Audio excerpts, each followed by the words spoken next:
Peer review is up next.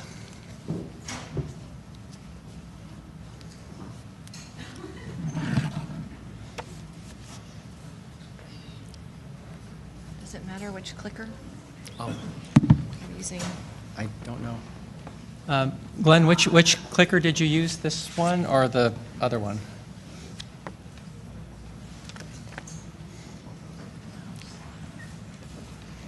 There are now two clickers.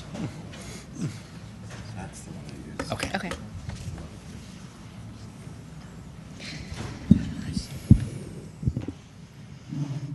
Good morning. We are the peer review group and we are ready to be reviewed by our peers.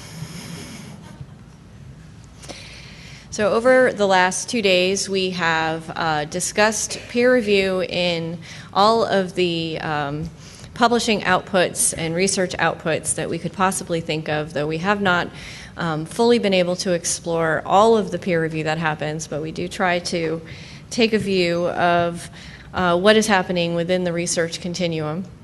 And so we will present to you some of the ideas that we have about how we can address openness and transparency in peer review and move things forward.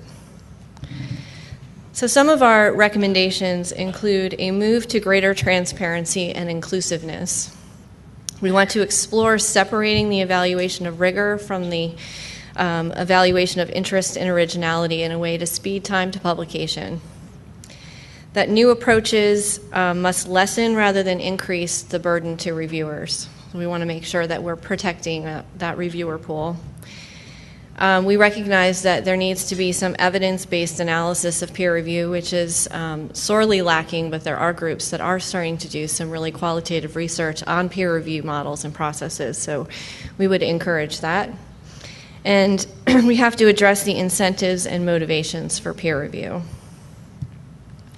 In all of this, we also recognize that there are differences among disciplines, that publishing models, generations, platforms, traditions within a discipline vary and may affect the practicalities and implementation of some of what we have recommended.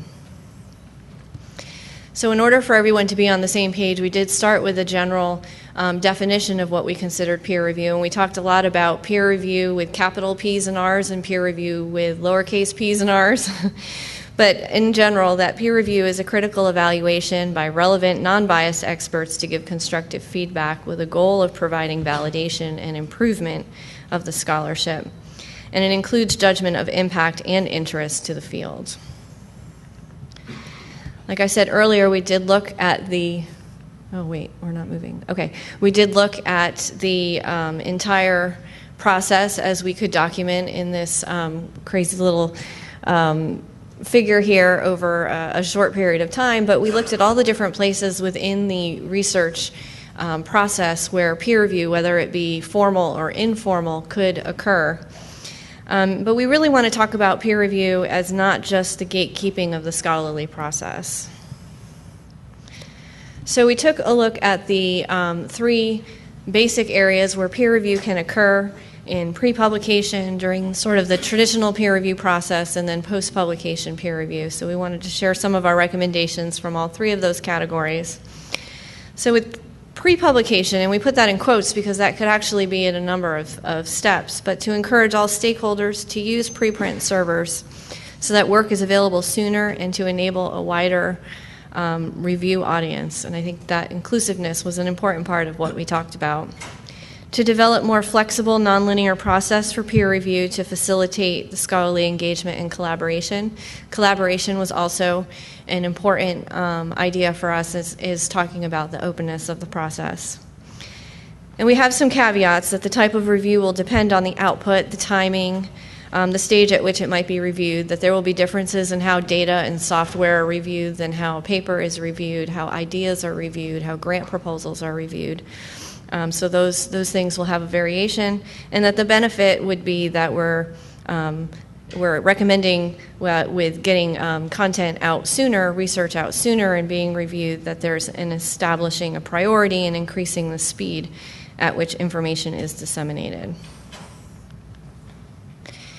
With the traditional process, we felt like we sort of saying everybody needs to move to open peer review might be a little too jarring for disciplines that are not used to being in an open environment, and to date have not recognized this as a benefit to them. So we want to work toward a culture of openness.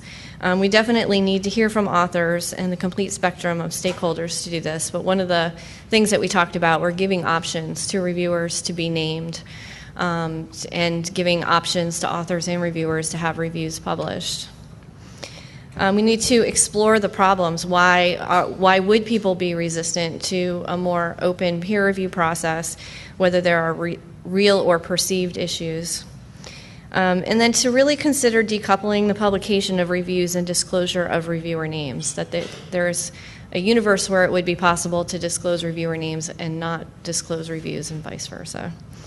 And are there areas where openness would not be appropriate? Are there ethical reasons or other national security reasons? You know, what are the reasons where this kind of openness would be a problem?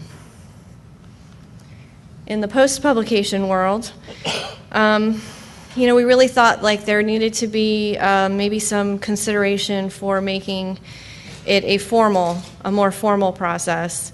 We had a couple of examples just within our own group, the Faculty of 1,000 model with swift technical check followed by full peer review after publication, that things are published after 2 peer reviews, that you know, another version being post-publication review of traditional publications to incentivize sort of a crowd system that still prevents trolling. So we know that a lot of journals years ago had tried sort of allowing just commenting on journal articles, and that was not very popular, and it became very cumbersome for journal staff to have to try to moderate those discussions.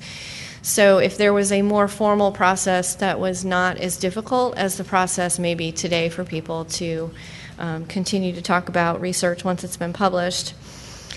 And in the post-publication review process, we saw the benefits of you know, helping with fraud detection and improving the literature, but it also raised questions for us about versioning. You know, moving toward a space where articles can be amended, or versions of articles post-journal publication would be possible, and then having to address things like citations and other issues that may come about. So we had done a SWOT analysis of the current peer review, the traditional current peer review happening with journals, and we made a big list, and we took a look at the weaknesses, which was the largest of the list, and sort of boiled them down to these. And so we need to think about going forward, we need to think about whether or not we've addressed any of these weaknesses or all of these weaknesses in our recommendation. Whether there's bias, not protecting from fraud, delays in publication, conflict of interest. And we did discuss at length the whole topic of incentivizing peer review, motivating people to participate in the peer review process and what that might look like. And then there are issues. We didn't have any authors in the room. We didn't have a whole lot of information besides some surveys that I think everybody's sort of familiar with on how authors prefer for things to go, but you know, we kind of recognize that it's easy to answer questions about the process that you've been in for the last 20 years. So you know, we need to talk to all of the stakeholders in the group. We discussed the issue of if everything is open, if all reviews are published, if everything has a DOI, is that great or is that information overload? At what point is there just too much information that's being put out? There's a validation process of the reviews that are required once those reviews are being made publicly available. Are we technologically ready to flood preprint servers? Are there enough of them? If everybody decided today that preprint servers were the way to go, what would actually happen to the system? And then what happens to journals and societies that publish journals and publishers that publish journals? Do journals then compete for papers that have already been reviewed and improved on preprint servers? Is there still a filtering mechanism that's of value to the communities through the journal branding? Is there a sweet spot in the timeline for open review, and is that field dependent? And then the cost. I mean, we talked a little bit about cost. Peer review does cost money, which I know is shocking to some people, but it actually costs publishers a lot of money to facilitate peer review. And are we just shifting those costs instead of trying to reduce those costs? Can we kill the version of record so things can be updated and re-reviewed on some sort of timeline continuum? And then we also need to see what would be lost by these changes. So we did come up with a few action items for the short term and the long term. The short-term action items that we really need to do: a literature review that includes the funding and the grants, address the outputs, to do an overview of the current initiatives. There's a lot of experimentation in different models, which is great, but we need to kind of do an overview of that. Peer review is part of the scholarly record, so like I mentioned, DOIs for reviews and making those available as part of the entire record around research output. And then also how humanities and social science peer review is done, and to inform the conversation regarding open access monographs, which does not lend itself to the whole model of a preprint server and open review. So we need to spend a little more time thinking about that. In the longer term, there needs to be researcher perspectives, pilot studies, particularly with groups that are more open, and then also the humanities groups, standardizing DOIs for peer review and versions through Crossref and NISO, and any way to take lessons learned, things that are already happening, cultures that we're already aware of, and sort of bring those all together and decide if there's some sort of collaborative work that can go.